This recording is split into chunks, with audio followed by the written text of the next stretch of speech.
Kamenyan kata kempun ji tanaman go kempun kamenyan kempun lemonyan bak pisang go bak tuak go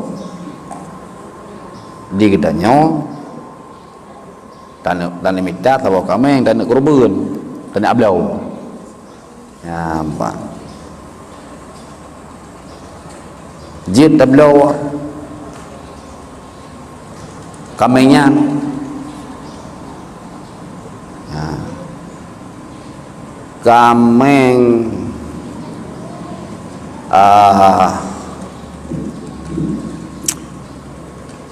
พูดได้คืน bahasa jenau anak buah po yang duk cuma-cuma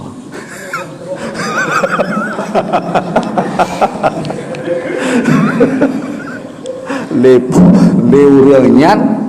nana buah gem padimbo untuk ya cuma-cuma aur dia go ya sahnya dasi ko kurban ya man bayar ragop le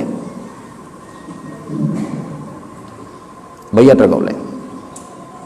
kameng katanya kam kongsi ngan po barde barde goi pajung je ka sawa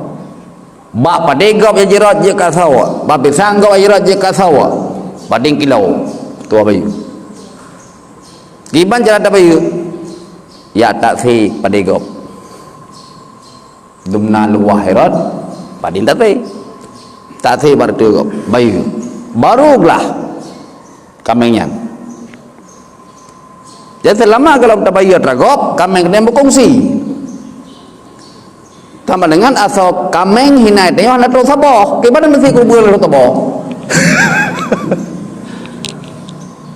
iya sih kubur sabar itanya bak kamengnya anak terus sabar kamu kongsi ngampo pada 2 kilo thôi 2 kilo thôi jadi menang kesimpulan ji meo golom bayi atragop yai rot le kameng katanya le mau katanya hansah yang ti kubur yang kajian nah lagi abu-abu no katanya tanah minta kameng tapo tanah ti kubur bet belok kameng kampung kada depu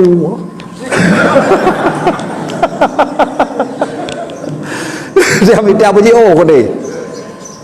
man kadang sinai rodopnya kadang anak depu banyak kampung kapas di sampai ada kampung